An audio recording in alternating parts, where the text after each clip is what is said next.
convention time, the JW conventions, and I'm putting together a sort of JW convention survival kit for worldly people that are, I wouldn't say obligated to go, but to go to help out their spouses. In my case, we have small kids, and they are a handful, so I don't think that my wife could handle them by herself. I surely don't want to go, but I go just to keep them in line, because what is it? It's like 6 to 7 hours on Friday and Saturday straight on a small seat, dressed in your Sunday's best. And for kids, I could imagine it's torture. They're not really listening to the so-called message. They're just sitting there biding their time and waiting to get out of there, go back to the hotel to hit the pool. And we have to travel some ways, so it's kind of like a double header of pain for me, because I would have to waste money to go to this thing here, pay for the hotel rooms, the travel, though going out at night and eating dinner for 3 nights or whatever that is, it is pretty nice. So I do enjoy that. But along with the kids, I gotta sit through that stuff and have this drone of propaganda hurled at me for hours on end. So in a way, I wish I were my kids and just, played with them, or not a worry in the world and not really listen to that stuff. But sometimes you pick up a little bit of what they're saying, and it just infuriates you. This time around, listening to their propaganda is not going to be a surprise anymore. Ironically, I've heard this stuff before, because I'm watching all these XJW videos, and there are a bunch of people out there, more so than 2-3 years ago, that are posting their experiences. I mean, actual JWs that got out of the religion. And they're having commentaries on all the propaganda videos or films that the organization is showing on these conventions, and taking bits and pieces here and there, and pointing out the hypocrisy, the control factor. And that's one thing that I've sort of noticed in this year's convention prior to others, that is heavily deep into the fear factor, into the hostility towards the rest of the world, and sort of a slight warning that, hey, the end is coming soon, and this is what it's going to look like. The jackbooted thugs are going to come down and break down your door and haul you away. But, whatever. So I've heard all that before, so I'm actually going to sit there and listen to this stuff without the cool commentaries from the XJW community to sort of, point out all the crap, even though I could figure it out for myself and critically think through their propaganda and say, oh, I don't believe they just said that. I don't believe that they said that, or what have you. But this time around also, like I said, I was building a JW convention survival kit, which entails is updating my mobile data plan so I could just be on the internet all day long with headphones blasting in my ear. So that's one good way of sort of counteracting that babble that's coming over the speakers on the arena. So I think that's how I'm going to survive this time around without, fidgeting in my seat too much, which is a symptom of what worldly people go through when they go to these conventions. So, but yeah, I've been poking a little bit of fun, a little bit of sarcasm here in this video.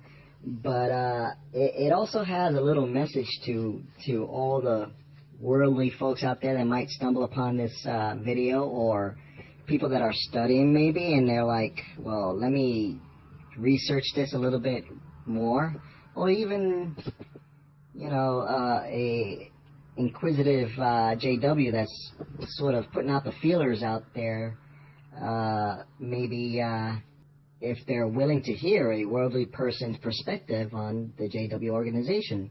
So what I'm actually trying to say here is, you worldly people out there, or non-JW people that are interested, or they want to know a little bit more about the JW organization, I suggest you dress up and go to a convention. It's free. They'll be happy to seat you. You don't even have to tell them what that you are JW or nothing. Just show up dressed up, and you'll just look like the rest of them there.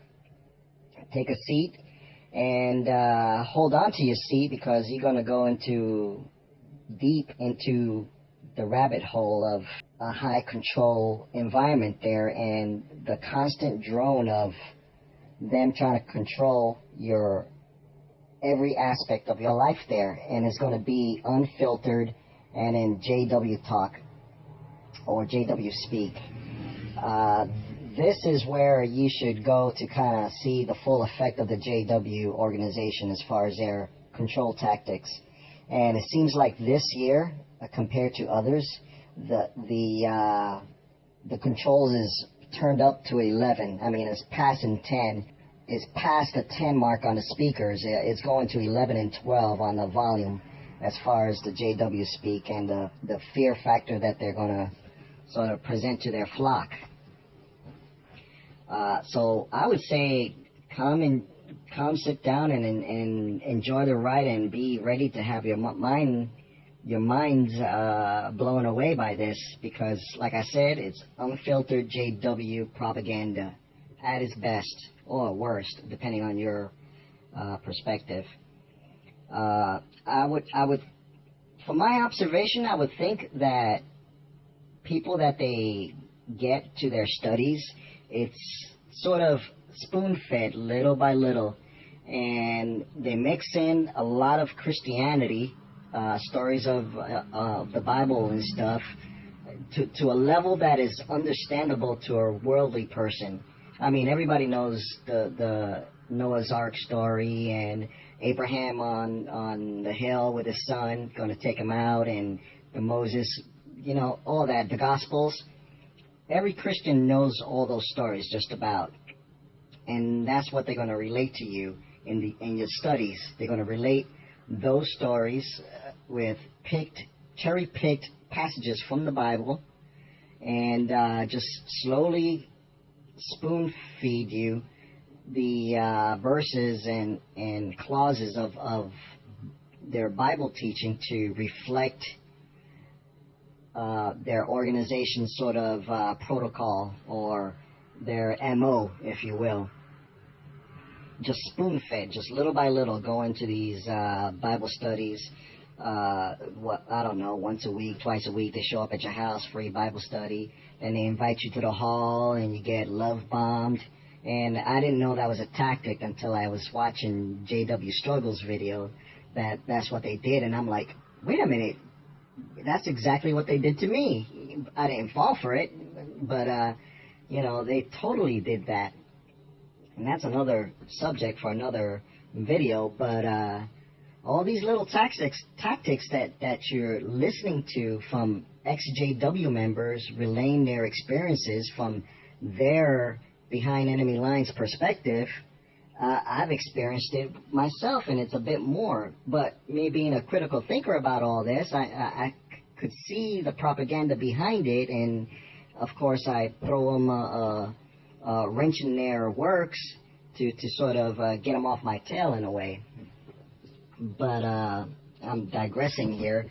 But I think with all this spoon feeding of the studies, and going to the Kingdom Hall twice a week, and then they increase a little bit more, and they get to know you more, and you go to Sundays now, and finally, you're there at the pool being baptized, and they got you in their clutches forever, I guess.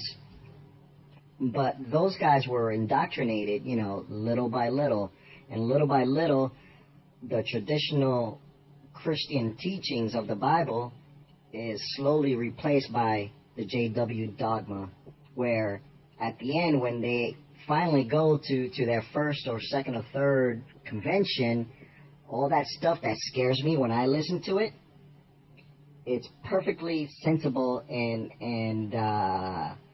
they think it's true to them, so it doesn't seem too out there with them. But if you just skip and go straight to the convention itself, any other person that hasn't been exposed or spoon-fed to that point yet, and actually listen to what they're saying and read between the lines of what they're saying, you'll know exactly what they're trying to do and how to control you and your family and become another resource in their money-grubbing schemes. And that is my opinion of it, and that's what I see. 15 years plus going to these things, and the first convention that I went to, way back when, I think I was married with my wife a year already, and I went, you know. It was a nice little getaway to another city, and I was blown away. I got a little bit of hints here and there from going to meetings once in a while just to accompany her, and I'm really not listening. But when I sat down and observed what was going on, you know, I was like, wait a minute, this is not totally kosher here. There's something off with this here. But when I finally went to the big meeting, the Super Bowl of JWs, it was all in your face and scary. So, well, that's what I'm going through right now. We're getting ready to go to the convention here, and oh, by the way, my kids, they have tablets and what do you call it? Another cell phone, my wife's cell phone, and they're totally hooked on it. So I increased the data plan of my plan, so I could use my cell phone as a hotspot, and they're gonna have the ability to be on the internet all day long with me too. So not only would it keep them sort of pacified while sitting there for hours, they're not going to be listening to the propaganda presented by the Watchtower organization. It's the little things that sort of help out here, and thanks to technology, I mean, in the past couple of months, the XJW community has sort of exploding with all these people networking, and this video is going a bit too long now, and I think I'll hold it there, and I really appreciate you guys being so brave. I cannot hold a candle to you guys. You guys went through the ringer and still are going through the ringer. I cannot relate whatsoever what you're going through. My little problems that I'm going through now, or myself trying to save my family from the clutches of the JW organization, is nothing compared to what you guys have gone through. And I hope the best for you guys, and find the life that you guys been looking for all this time. So let me end this video right here, and I'll get back to you guys later on and let you know how my JW convention survival kit is going along. So, alright guys, have a good evening.